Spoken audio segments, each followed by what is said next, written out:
हिंद दोस्तों, बहुत बहुत स्वागत है आप सभी का। आज के इस वीडियो में हम आपको बताएंगे निरक्षीय रेखा पर स्थित बिंदु पर वैद्युत क्षेत्र की तीव्रता निकालना। जी हाँ दोस्तों, आज की इस वीडियो में इस डेरिवेशन को बिल्कुल आसान तरीके से समझाएंगे और ये डेरिवेशन आपके क्लास 12th बोर्ड एग्जाम में कितने नंबर का, 5 नंबर का पूछा जाता है। तो आज की इस वीडियो को शुरू से लेकर लास्ट तक जरूर देख लेना। आज की इस वीडियो में इसको इतना आसान तरीका से समझा देंगे कि शायद आज तक कोई भी आपको नहीं समझाया होगा। तो चलिए बिना देर के वीडियो को स्टार्ट करते हैं। आप सबसे एक ही रिक्वेस्ट है, वीडियो को लाइक कर दीजिएगा और वीडियो अच्छी लगती है तो दोस्तों में भी शेयर जरूर कर दीजिएगा। तो आइए सबसे पहले हम इसका डायग्राम समझ लेते हैं। अगर आप डायग्राम समझ जाओगे तो डेरिवेशन कुछ नहीं है। फिजिक्स का डायग्राम अच्छे से समझ में आ गया तो डेरिवेशन आप बिल्कुल आसान तरीके से कर ले जाओगे।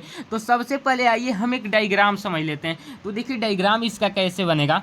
ये निरक्षीय रेखा पर बनाना है तो सबसे पहले हम क्या करेंगे, एक द्विध्रुव ले लेंगे। द्विध्रुव क्या कहलाता है, समान परिमाण के विपरीत आवेश एक दूसरे से अल्पतम दूरी पर स्थित होते हैं। तो देखिए ये विपरीत आवेश, ये प्लस माइनस की और एक प्लस की हो गया और ये अल्पतम दूरी पर स्थित हो गए, ठीक है ना। अल्पतम दूरी पर इनको अगर स्थित कर दें तो उसी को हम क्या बोलते हैं, उसी को हम बोलते हैं द्विध्रुव। तो इसका अल्पतम दूरी हम क्या कर दे रहे हैं, देखिए मान ले रहे हैं यहाँ पर एक बिंदु O है, ठीक। इसका अल्पतम दूरी 2L कर दे रहे हैं, ठीक। और 2L दूरी को क्या लिख सकते हैं हम, O से इधर साइड को यहाँ पर L लिख सकते हैं और इस साइड को हम क्या लिख सकते हैं, L लिख सकते हैं।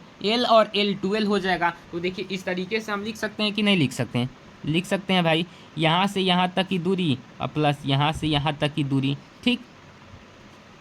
ये दूरी L हो गई और ये भी दूरी L हो गई। तो L प्लस L 2L हो गया। समान परिमाण के विपरीत आवेश एक दूसरे से 2L दूरी पर स्थित होते हैं तो उसी को हम क्या बोलते हैं, द्विध्रुव बोलते हैं। तो हमने द्विध्रुव ले लिया। उसके बाद यहाँ पर निरक्षीय रेखा पर बनाना है। तो ये जो होती है अक्षीय रेखा होती है और ऐसे जो रेखा खींची जाती है उसको हम बोलते हैं निरक्षीय रेखा। तो यहाँ पर निरक्षीय रेखा इस प्रकार से खींच लेंगे ऐसे, ठीक ना। अच्छे से समझते रहिएगा, डायग्राम समझ जाओगे तो कुछ भी नहीं है। इस प्रकार से खींच लेंगे और इस रेखा को हम यहाँ पर ये जो बिंदु है इसको हम P मान लेंगे। क्या मान लेंगे, P मान लेंगे, ठीक। अब देखिए अब क्या करेंगे, अब कुछ नहीं करना है, इसको इस आवेश से मिला देना है, ठीक। इस आवेश से इस प्रकार से अच्छे से। डायग्राम ही मेन है, डायग्राम आप समझ जाओगे तो डेरिवेशन कुछ नहीं है, ठीक है ना। डायग्राम अच्छे से समझ जाना। यहाँ पर देखिए इसको भी इससे क्या करेंगे, मिला देंगे, ठीक। देखते रहिए आप। इस तरीके से हमने मिला दिया। अब देखिए यहाँ पर क्या करेंगे, अब देखिए -Q से P पर जो तीव्रता निकलेगी, यहाँ पर जो एक तीव्रता निकलेगी, एक इसकी क्या निकलेगी, एक इसके लंबवत निकलेगी, ठीक। एक इसके लंबवत निकलेगी और इस साइड भी निकलेगी। देखिए एक ऊपर के तरफ एक तीव्रता आ जाएगी इस तरफ और एक नीचे की तरफ। तो देखिए जब भी दो मतलब कि लंबवत तीव्रता निकलती है विद्युत क्षेत्र की तो दोनों एक दूसरे को ध्वस्त कर देती है। तो यहाँ पर जो तीव्रता निकलेगी यहाँ पर इस प्रकार से और यहाँ पर इस प्रकार से, तो दोनों ध्वस्त हो जाएंगी। तो इसको लिखने से कोई फायदा नहीं है। एक तीव्रता यहाँ पर सबसे पहले निकलेगी, क्या निकलेगी, E निकलेगी, ठीक है ना। E निकलेगी, देखिए यहाँ पर क्या निकलेगी, E निकलेगी, ठीक। और एक तीव्रता इस साइड जाएगी, एक तीव्रता इस साइड जाएगी जिसको हम क्या नाम दे देंगे, आप अच्छे समझ लेना। इसको हम नाम दे देंगे E1 cos थीटा। क्या नाम देंगे, E1 cos थीटा, ठीक है ना। सॉरी यहाँ पर E1 cos थीटा, हाँ ठीक है, E1 cos थीटा। और उसके बाद एक तीव्रता यहाँ पर आएगी, यहाँ पर इसको हम नाम देंगे E2 cos थीटा। बस इतना समझ लेना, ये cos थीटा और E2 cos थीटा, ठीक है ना। E1 cos थीटा और E2 cos थीटा नाम दे देंगे। अब चलिए इतना समझ में आ गया, इतना समझ में आ गया तो अब बहुत ज़्यादा आसान हो गया आपका, बहुत ज़्यादा आसान हो गया। अब कुछ भी नहीं करना है, ठीक। अब कुछ भी नहीं करना है, बाद में यहाँ से दूरी वगैरह सारी चीज़ें निकालेंगे। डायग्राम आपका क्लियर हो चुका है। अब चलिए बस इतना आपको याद रखना है डायग्राम में। अब चलिए सीधा हम क्या करते हैं, इसको सॉल्व करते हैं। तो देखिए यहाँ पर लिखेंगे सबसे पहले हम -Q के कारण बिंदु P पर तीव्रता निकालेंगे और फिर +Q के कारण बिंदु P पर तीव्रता निकालेंगे। इससे घबराइएगा मत, ये बाद में मैं समझा दूंगा कि ये क्या है, ठीक है ना। अभी केवल आप देखते रहिए। तो देखिए हम लिखेंगे -Q के कारण, Q के कारण बिंदु P पर वैद्युत क्षेत्र की तीव्रता, क्या लिखेंगे, वैद्युत क्षेत्र की तीव्रता, इस प्रकार से लिखेंगे। अब चलिए -Q के कारण वैद्युत क्षेत्र की तीव्रता क्या होगी, आइए लिखते हैं। तो देखिए आपने वैद्युत क्षेत्र की तीव्रता का फॉर्मूला पढ़ा होगा। ये क्या होता है, ई बराबर क्या होता है, ई बराबर क्या होता है 1/4 पाई एप्सिलॉन 0 इंटू क्यू बटे आर का स्क्वायर होता है। तो यहाँ पर हम माइनस क्यू के लिए ले रहे हैं तो हम E1 लिख देंगे, क्योंकि यहाँ पर दोनों के लिए लेना होगा। तो ए E1 इसको लेंगे तो E1 हो जाएगा, इसका लेंगे जब तो E2 कर देंगे। तो हम यहाँ पर E1 लिख देंगे और फार्मूला क्या होता है 1/4 पाई एप्सिलॉन 0 या फिर एप्सिलॉन 0 बोलिए इंटू क्यू अपन आर का स्क्वायर। तो क्यू अपन आर का स्क्वायर यहाँ पर देखिए कैसे निकलेगा, यहाँ पर बट्टे में आर का स्क्वायर कैसे निकलेगा। तो देखिए माइनस क्यू से यहाँ पर प्लस पी की दूरी को ही, क्योंकि यहीं से यहाँ तक का ना वैद्युत क्षेत्र की तीव्रता निकाल रहे हैं, तो इसी के बीच की दूरी को हम क्या बोलेंगे आर का स्क्वायर बोलेंगे। तो देखिए ये कैसे निकलेगा, देखिए ये भी दूरी बराबर है, ये भी दूरी बराबर है, तो कैसे निकलेगा, निकलेगा कर्ण का स्क्वायर, ये कर्ण ही ना है, यहाँ पर एक समकोण त्रिभुज बन रहा है, तो यहाँ पर कर्ण का स्क्वायर बराबर क्या हो जाएगा, यानी कि यहाँ पर ही निकाल लेते हैं इसको। तो कर्ण का स्क्वायर बराबर हो जाएगा लंब का स्क्वायर प्लस आधार का स्क्वायर, ठीक है ना। तो कर्ण का स्क्वायर बराबर क्या निकल जाएगा, लंब का स्क्वायर। लंब यहाँ पर यहाँ से यहाँ की दूरी हमारी क्या थी, यहाँ से यहाँ की दूरी हमने नहीं लिखा, यहाँ से यहाँ की दूरी थी आर, ठीक है ना, ये समझ लीजिएगा, यहाँ से यहाँ की दूरी माना गया है आर, ठीक है ना। यहाँ पर लंब का स्क्वायर हो जाएगा आर का स्क्वायर और फिर आधार का स्क्वायर हो जाएगा एल का स्क्वायर, ठीक है ना, एल का स्क्वायर। तो देखिए यहाँ पर कर्ण का स्क्वायर हमारा क्या निकल जाएगा, या फिर ये बोलिए कर्ण बराबर क्या निकल जाएगा, इधर वर्ग है तो इधर क्या हो जाएगा रूट निकलेगा, वर्गमूल हो जाएगा। यहाँ पर हो जाएगा r square plus l square, ठीक है ना। ये भी उतना ही है, ये भी उतना ही है, तो दोनों का मान इतना ही हो गया r square plus l square, इसका भी और इसका भी। यानी कि इसको हम नाम दे देते हैं ए और इसको हम नाम दे देते हैं बी, यानी कि पी बी की भी दूरी उतनी ही है जितना ए पी की दूरी है, ठीक। तो इस प्रकार से यहाँ पर हमारा कर्ण निकल गया। तो देखिए यहाँ पर आर का मान कितना निकल गया, यहाँ से यहाँ की दूरी कितना निकल गया r square plus l square, ठीक, रूट में जो कि है, ठीक, रूट में। अब इसका स्क्वायर है, इसका स्क्वायर है तो स्क्वायर लगा देंगे। अब फिर एक स्टेप चलेंगे, लिखेंगे E1 बराबर क्या लिखेंगे 1/4 पाई एप्सिलॉन 0 इंटू क्यू अपन, ये देखिए ये रूट का स्क्वायर होगा तो रूट हट जाएगा, आप जानते ही हैं, तो रूट हमारा क्या हो जाएगा यहाँ पर हट जाएगा और इस तरीके से हो जाएगा, ठीक। इसको हम इस तरीके से कर देते हैं, ये हमारा इक्वेशन फर्स्ट हो गया, ठीक। अब चलिए बहुत ज़्यादा आसान है, केवल आप समझते चलिए। यहाँ पर अब निकालेंगे प्लस क्यू के कारण, किसके कारण प्लस क्यू के कारण बिंदु पी पर वैद्युत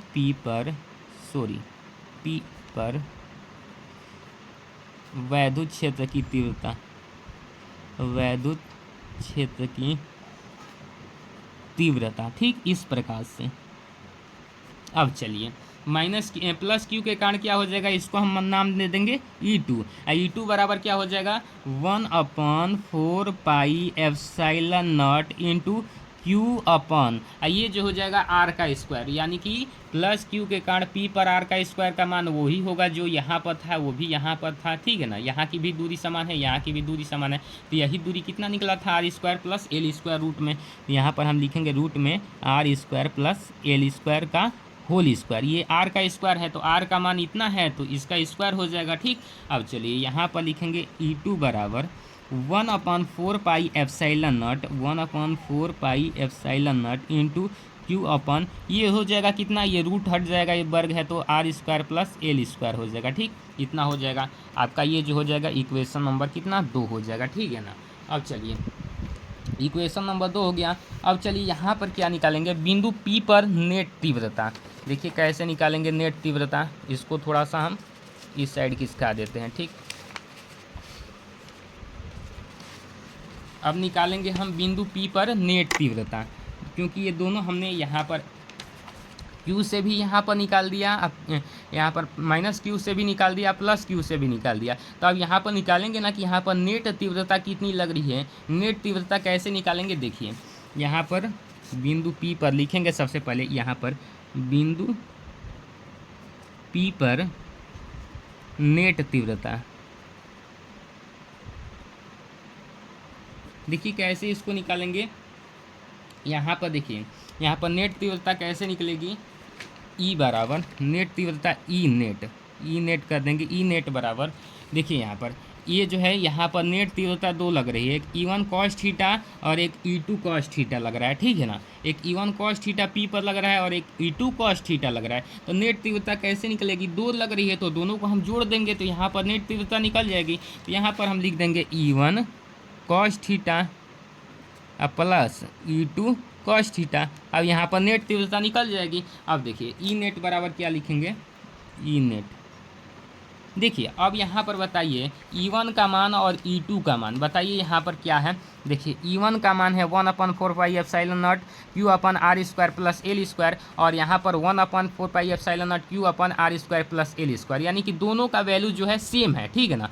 तो सेम है तो क्या करेंगे, हम लिख देंगे यहाँ पर, क्या लिख देंगे, यहाँ पर लिख देंगे 2 एक E1 और एक E1, 2E1 cos थीटा, इस प्रकार से लिख देंगे। और यहाँ पर चूँकि में लिख देंगे कि चूँकि E1 = E2, ठीक है ना। तो दोनों के जगह पर कोई एक ही लिखेंगे, क्योंकि E1 और E2 दोनों बराबर है तो हमने केवल E1 लिख दिया, E1 cos थीटा, एक E1 और एक E1, यहाँ पर 2E1 cos थीटा हो गया, ठीक। दोनों को हमने जोड़ दिया। अब जोड़ने के बाद देखिए यहाँ पर ई नेट कैसे अब निकलेगा। देखिए अब यहाँ पर ये जो है E1 का वैल्यू यहाँ पर रखेंगे, ठीक।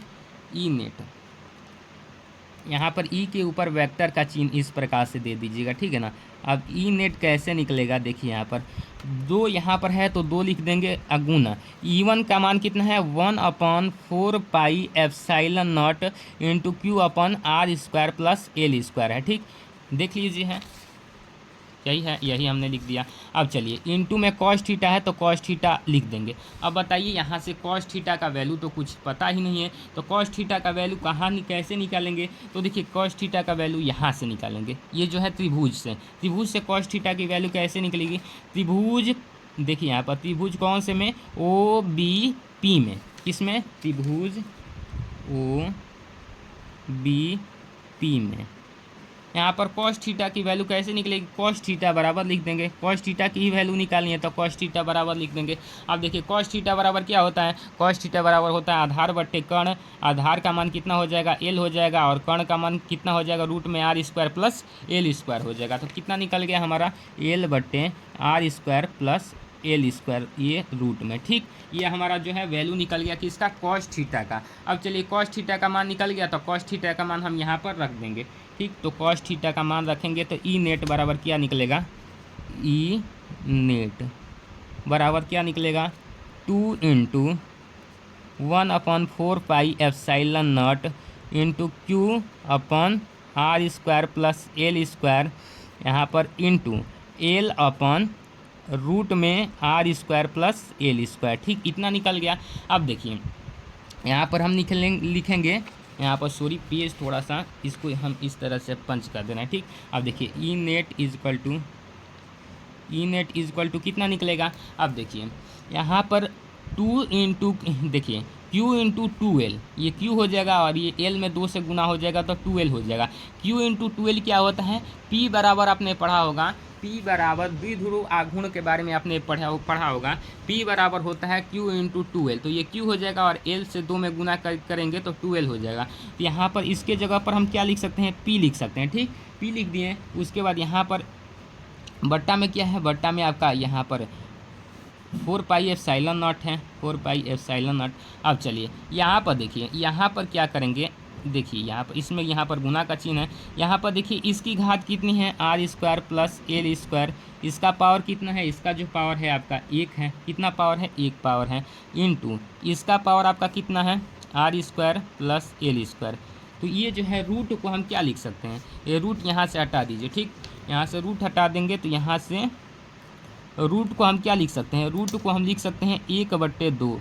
1/2 का मतलब होता है रूट, ठीक है ना। तो रूट को यहाँ पर लिख देंगे। अब चलिए यहाँ पर लिखेंगे P/4πε0, ठीक। उसके बाद देखिए यहाँ पर इंटू में है तो इंटू में, यहाँ पर ये जो है, ये जो दोनों एक समान है, यहाँ पर इसका जो है दोनों समान है तो इसकी घातें क्या हो जाएंगी, जुट जाएंगी। तो दो इसका एलसीएम हो जाएगा तो 2 × 2 और 1 3/2 हो जाएगा, ठीक है ना। ये देखिए m के पावर n, ठीक है ना, इंटू एम के पावर एम। ठीक, तो ये देखिए ये दोनों समान है तो इसकी घातें हो जाएंगी एम के पावर एन प्लस एम। ठीक, तो वही हमने जोड़ दिया। तो जोड़ेंगे तो ये बट्टा में है तो इसका एलसीएम लेंगे तो 2 एकम 2 3/2 हो जाएगा। तो क्या होगा r square plus l square का हो जाएगा 3/2। ठीक, इस प्रकार से हो जाएगा। अब चलिए थोड़ा सा और काम है इसमें, ठीक है ना, यहीं पर करवा देते हैं इसी पेज पर। देखिए यहाँ पर बच गया ई नेट बराबर क्या हो जाएगा, यहाँ पर 1/4 पाई एप्सिलॉन नॉट लिख सकते हैं इसको, और इनटू में यहाँ पर पी लिख सकते हैं। ठीक है ना, यही बात है।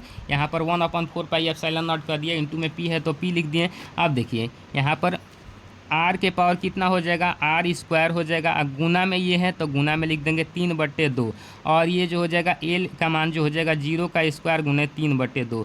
चूँकि यहाँ पर लिख देंगे, यहाँ पर चूँकि करके कि l is less than r, 3 गो लेस देन लगाएंगे, अर्थात लिख देंगे कि अतः एल इज इक्वल टू 0। इस प्रकार से यहाँ पर लिख देंगे साइड में। अब चलिए यहाँ पर ई नेट बराबर हो जाएगा 1/4 पाई एप्सिलॉन नॉट, यहाँ पर हो जाएगा P, यहाँ पर R के देखिए R का स्क्वायर है और यहाँ पर नीचे में है 2, तो ये 2 से 2 यहाँ पर कट जाएगा। ठीक है ना, तो R का पावर कितना बच जाएगा, R का पावर 3 बच जाएगा। ये आपका प्रूव हो गया। यही आपका वैल्यू होता है निरक्षीय स्थिति में ई का मान जो होता है, यानी कि वैद्युत क्षेत्र की तीव्रता होती है 1/4 pi epsilon nought p upon r का क्यू, और अक्षीय स्थिति में क्या होता था, यहाँ पर 2p होता था, 2p अपन आर का क्यू। तो ये हमने अक्षीय का भी सिद्ध करवाया है, ये निरक्षीय का सिद्ध करवा दिया। वीडियो कैसी लगी कमेंट में जरूर बताइएगा। मैं मिलता हूँ आपको इसकी नेक्स्ट वीडियो में, तब तक जय हिंद, वंदे मातरम।